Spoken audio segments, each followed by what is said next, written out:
성도 여러분 안녕하십니까? 새벽 말씀 묵상입니다.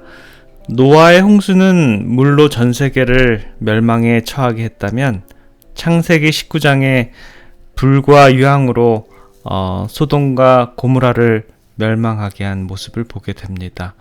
소돔이라는 도시는 각종 보물들이 많아서 궁궐을 장식했고요. 귀한 상품들이 소돔 시장에서 거래된 것으로 보아 상업이 활발하게 성행했던 것으로 보여집니다.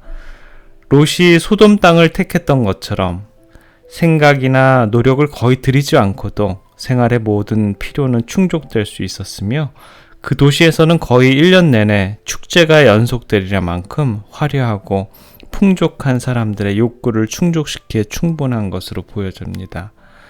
그러나 어느 곳에서나 지나친 부요는 사치가 성행하고 결국에는 교만의 원인이 되지요. 게으름과 부요함 그리고 쾌락 등은 사람들의 육체의 정욕과 욕구로 빠져들게 만들었습니다. 가장 결정적인 하나님의 진노가 임했던 것은 하나님과 그분의 율법을 무시함으로 사람들이 악한 길을 따랐기 때문에 이 소돔과 고모라는 멸망을 자초했습니다. 창세기 18장에 보면 아브라함이 천사들을 대접하는 모습을 볼 수가 있는데요. 조카 롯도 19장에 부지 중에 천사를 대접했는데 그것은 아브라함의 모본에서 배운 것이었습니다. 아무리 사소할지라도 생애의 모든 행에는 선한 일이나 악한 일에 관련이 되어 있습니다. 가장 작은 의무처럼 보이는 일에 성실하거나 태만한 그것이 인생의 가장 부유한 축복이 될 수도 있고요. 어쩌면 가장 큰 재난으로 향하는 발걸음이 될 수도 있는 것입니다. 어쩌면 저와 여러분들이 아주 작은 일들이 하나님께서 우리들의 성품을 시험한다고 생각하면 우리들의 인생의 여정에서 소홀히 여길 만한 것은 아무것도 없는 것입니다. 얼마나 많은 죄악이 소돔과 고모라를 물들였기에 하나님께서는 그 성을 불로 태우셨을까요?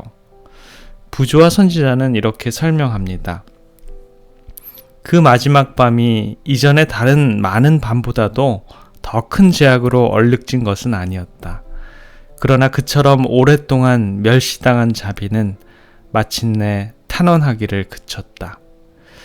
소돔의 거민들은 하나님의 관용의 한계, 곧 하나님의 참으심과 그분의 진노 사이에 감추어진 경계선을 넘어가 버렸다라고요.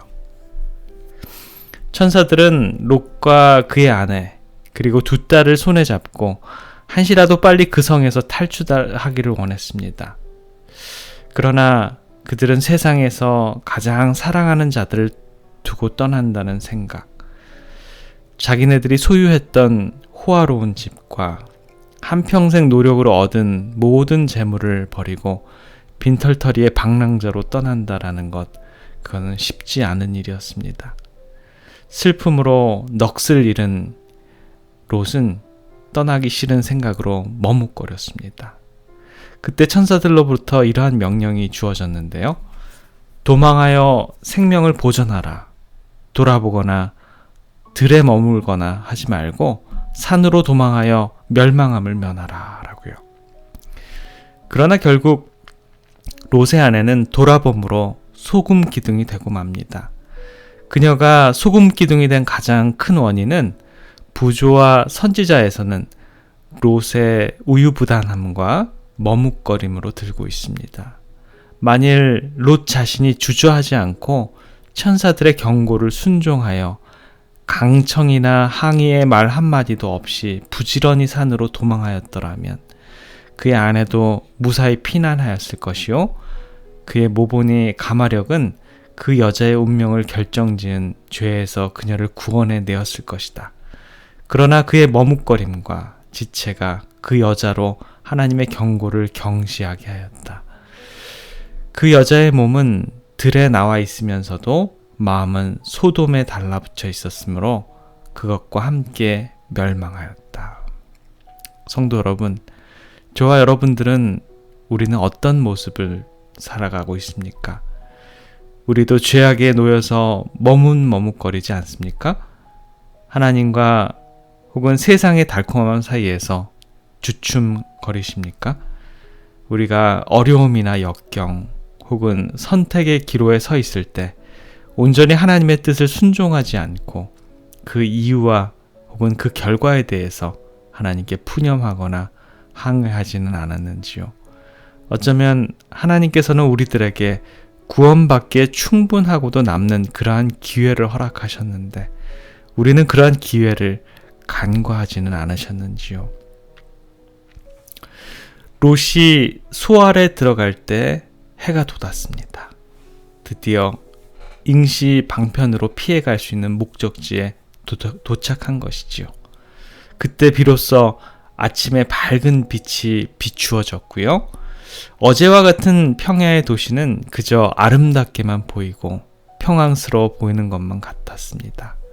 아마도 어제 장인 어르신이 찾아와서 그 밤에 떠나고자 성화를 하셨던 것을 기억하는 사위들은 장인 어르신의 얼굴을 기억하면서 콧웃음을 쳤을지도 모르는 일입니다.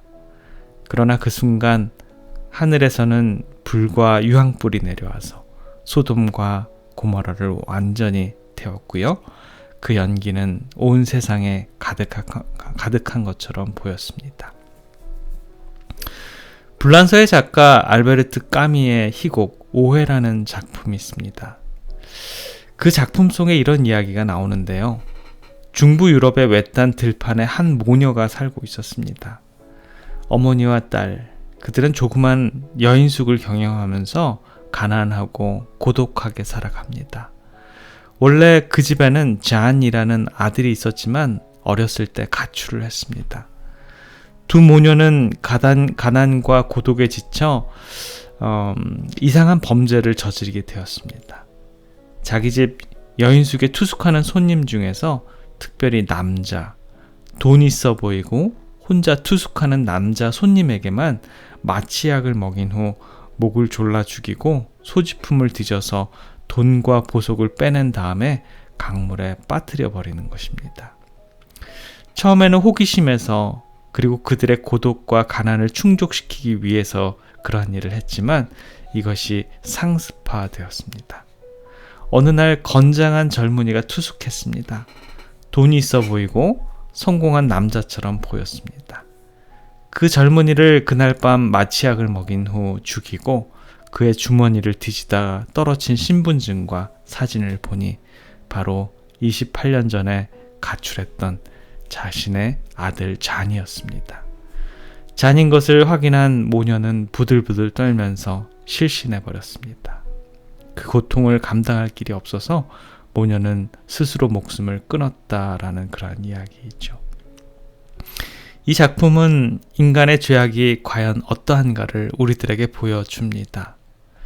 자신들의 불행한 처지를 생각하면서 남들의 행복을 그냥 두지 않고 남들의 행복을 빼앗았다라는 것이죠.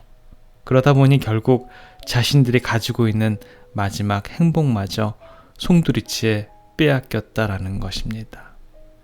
불의를 심는 곳에 불의의 열매가 열리고 사랑을 심는 곳에 아름다운 사랑의 열매가 열립니다.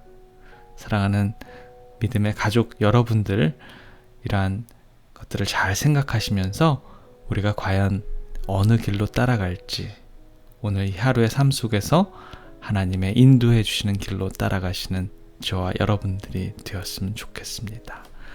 기도하겠습니다. 사랑의 아버지 하나님, 그 악한 소돔과 고모라의 죄악을 통해서 마지막 때를 살아가는 현재의 우리 삶을 우리가 생각해 봅니다.